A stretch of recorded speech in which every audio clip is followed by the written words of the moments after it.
I'm excited about my next guest because I like motivators. Anybody that can hype you up and motivate you to do something positive in God, I'm all for that. So I'm excited because we are being joined by someone who has the gift of motivation, and it's Solandia Hammond. I'm holding her book in my hand. It's titled Don't Quit, Follow Your Dream. She's a motivational speaker, an author, and I'm sure so many other things that you're not just telling us today yet. But thank you so much for being here. Thank you for having me. Excited to be here. Absolutely, absolutely. Now, motivation. When did you discover that you were a motivator? Well, the thing about it is I've always been very energetic, even as a child. I did things to make people laugh because I just believe that laughter is great for the soul.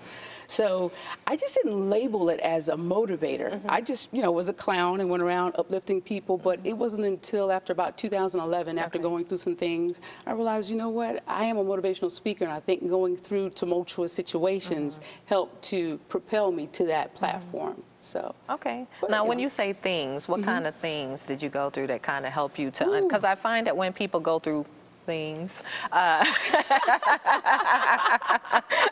they usually come out a whole lot better because it's their testimony. That is true. I've been through the fire. See, it went from things to fire. I mean, I was living on top of the world. I had it going on, and it actually went through some repossessions, some foreclosures, bankruptcies, depression, having suicidal thoughts, and losing my father, and just hating my job, just basically hating life, and God was able to pull me back from that, and ever since, it's been my mission to inspire people and to let them know that, look, you got to keep hope alive. You got to keep it alive. So. That's awesome. I knew there was something behind that things. And thank you for sharing that, because, that's the kind of, what I'm learning is that everyone has a story, and that story usually has some either death or loss or, I think we all believe in our minds sometimes that the road you take through life doesn't take you through valleys. It only takes you to mountaintops, but you can't get to the top of the mountain without going up from the bottom. Okay, you don't start at the top. Exactly, exactly. No. So tell us about the book, Don't Quit, Follow Your Dreams. My pleasure. It is like an autobiography of my life, some of the things that I actually went through.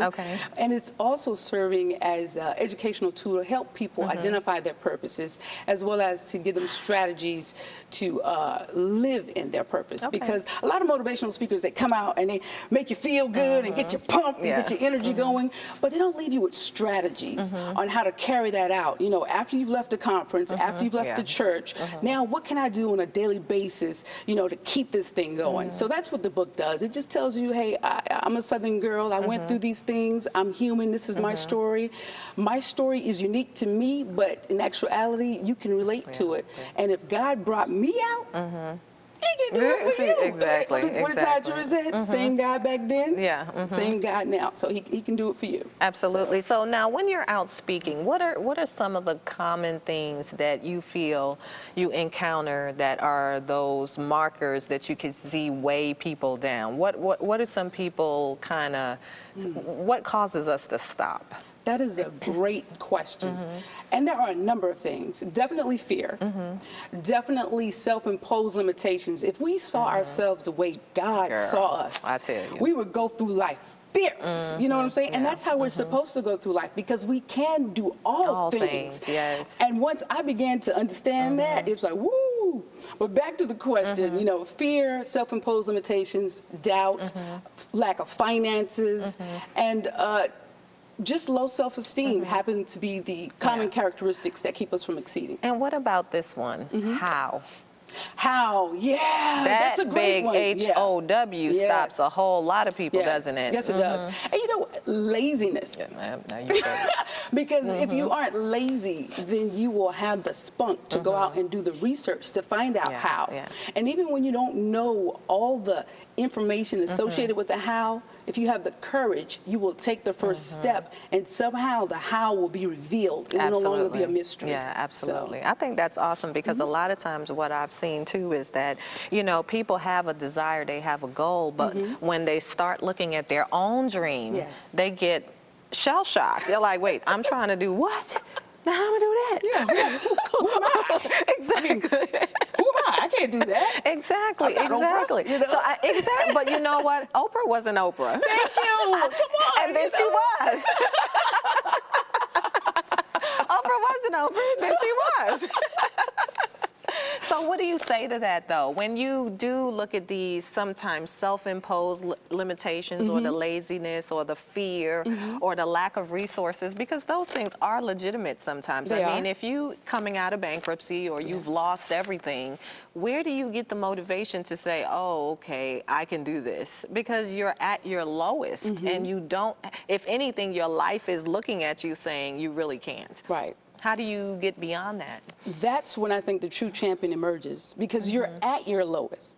You can't go any lower. Yeah. The only way to go is up. And it may sound cliche, but the thing is, you just got to stand up and just say, I am not going to die right here. I am not going to quit. I may not know what lays before me. I may not know how to get there, but I've got to do it.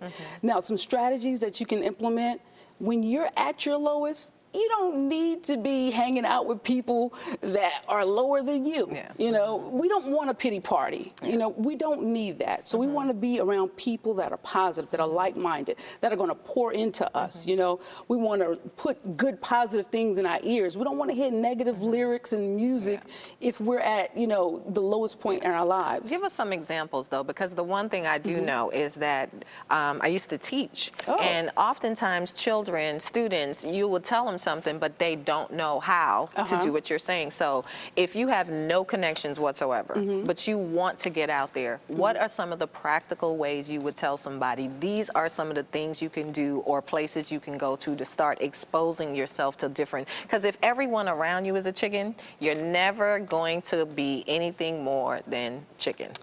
Well, here's the thing. I'm glad you asked that, too. The internet.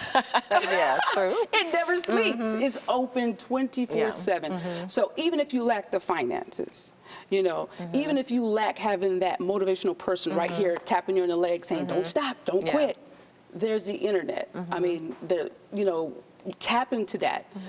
From, like I said, from books, from audio to videos. For me, there are no excuses. When you really want to succeed, you won't give up. I don't care if you're at your bottom. Yeah. You know, something in you, there's a fight. You just got to tap into that. As Les Brown said, there is greatness within you. And the thing is, we're ready to give up because the world excuses it. They excuse success. Don't excuse yourself from success. Stand up and fight. And here's the thing. When you stand up and fight and you open yourself up and you invite God in to help you, it's amazing the resources and the help that will come your way to help propel you to that next level. But the thing is, you've got to decide, this day I will serve the Lord, and this day I will not die. Absolutely. You know, I think of David. You know, the Bible says that David encouraged himself. Yes. You know, sometimes you're not going to have a cheerleader. That's sometimes you are your only cheerleader. Right. But I like what you said about going to the internet, because the truth of the matter is, with Google, you can find anything. Stuff you don't even need to find. Nor should. Or should. Well, it's true, right? It's very true. It's very, very true. So true. those are very good tips, you know, because as you think about it, as you begin to look for yourself, there's also something about taking initiative, right? Yeah, absolutely. You know, everybody wants stuff handed to them, you know, on a platter. I mean, I would love that, but that's just not how. That's what I. You'd like that too, you know. But that's just not how life is going to be always. You got to go out there and get it. And like I always say, you got to get it, baby. You got to want it, baby, and you got to make it happen. And the thing is, don't wait for it to come to you. Go to it. You will attract it when you show that I want this. I'm going for it. I'm not stopping. It will come to you. You will meet that goal.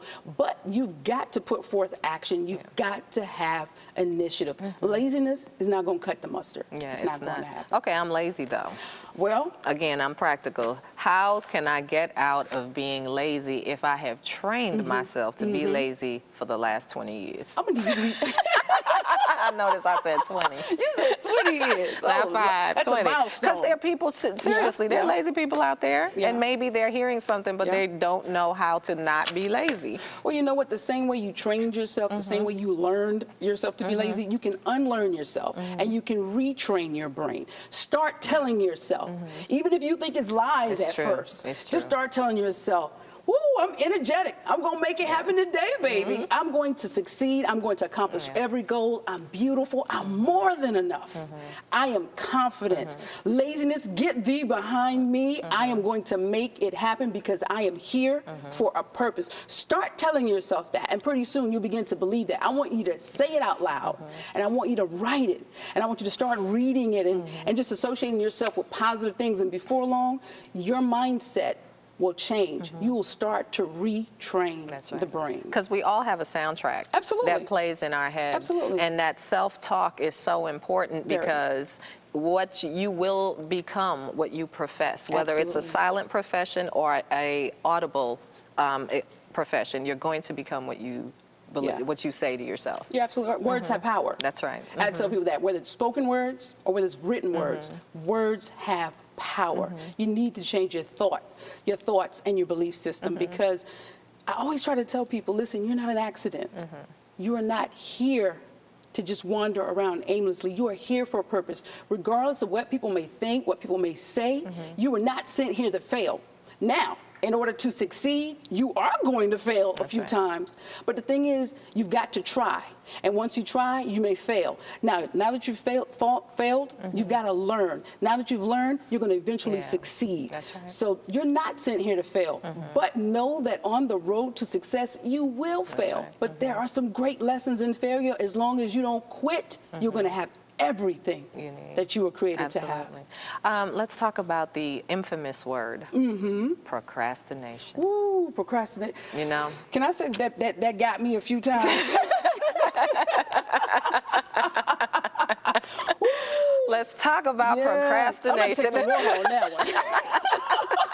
So many people struggle with procrastination. I mean, putting it off and putting it off. And you know, even in Proverbs, it talks about that. It talks about doing something when the task is at hand to do it. When it is in your ability to do it or give it to someone else, do it right then. Right then and there. Why do we procrastinate? I do not know. And I was in the military, Marine Corps, and they taught us sense of purpose, sense of urgency, and I still suffered with that. But like Jack said, the guest that was just up here, don't waste time. I think the best thing to do to try to cure yourself of procrastination is to write out a goal list, you know, and really try to adhere to that goal list to get things done. Because I've found that when I go through my day, if I wake up in the morning and I haven't written down my to-do list, I'm wasting time because I'm like, oh, let's see what's on TV here. You know, I'll read a book. It turns into an hour that I'm reading. But write down your goals to keep yourself on track. When you're at a job, you write down everything that you need to get accomplished. So do that with your life. You know, that's just as important. And I think before long, once you get that routine, you'll find that you'll be able to kick procrastination. It's not something that's going to happen overnight, but you've got to work towards it. Wonderful. Well, you are giving us such wonderful tips. So tell us, how did you become obviously being a speaker and a motivational speaker is something that you wanted to do. How did you kick all those habits that you were struggling with and get yourself to the place where this is what you're doing now? Now, let me say this. Here comes the disclaimer. Carlene, you know me well, and you just met me. Here's the disclaimer. Listen, I still struggle. No, obviously, I still struggle. And the truth of the matter is, everyone is going to struggle. It's always an uphill battle. Always, always. But the thing is, I wanted to succeed more than I wanted to fail. Good. Me, personally, I feel like not doing what I was created to do is kind of like slapping the creator in the face. Got you. And I didn't want to do that. I didn't want my time to be wasted. I didn't want to have any regrets. And I'm like, I'm still breathing. I'm still alive. There's something for me to do. I need to do it. I need to, or else I'm going to wander around this world feeling lost, feeling depressed, feeling suicidal. And I don't have to be that way. I wasn't created to be that way. That's awesome. So. Awesome. Well, tell us very quickly, where can people go to learn more about the book? It's titled Don't Quit, Follow Your Dreams. It's really the story of your life and absolutely what you're doing now. Where can they go to, book you to come speak at their conference or convention or what have you? Well, they can go to the website, SueHams.com, and all my contact information is there. I mean, everything, even like my children's blood type. I'm just but all my contact information is there. So you can join me on my social media networks, Facebook and whatnot. And we would love to come and speak anywhere and spread the joy of hope, but not just spread the joy of hope, leave you with strategies that can help you get on the path to success. Awesome, awesome. Well, thank you so much. Now, real quickly, SueHams, where did that come from? SueHams. Actually, a group of friends of mine in high school, Roger Creighton and Jermaine Gamble, gave me the first name Sue. And so I was like, okay, well, I'll do a combination of my last name, SueHams, because a lot of people can't pronounce my first name. So I was like, yeah, I'll do that, SueHams. And it's kind of catchy, I think. Yeah, and it's stuck. It's stuck. Yeah, it definitely makes you different. So thank you so much for being here, and much success to you. Thank you so much. Thank you, thank you. I told you we had great information for you on the program today, see? So you got to stay tuned in. We're going to go to the music set right now because Sierra Berry is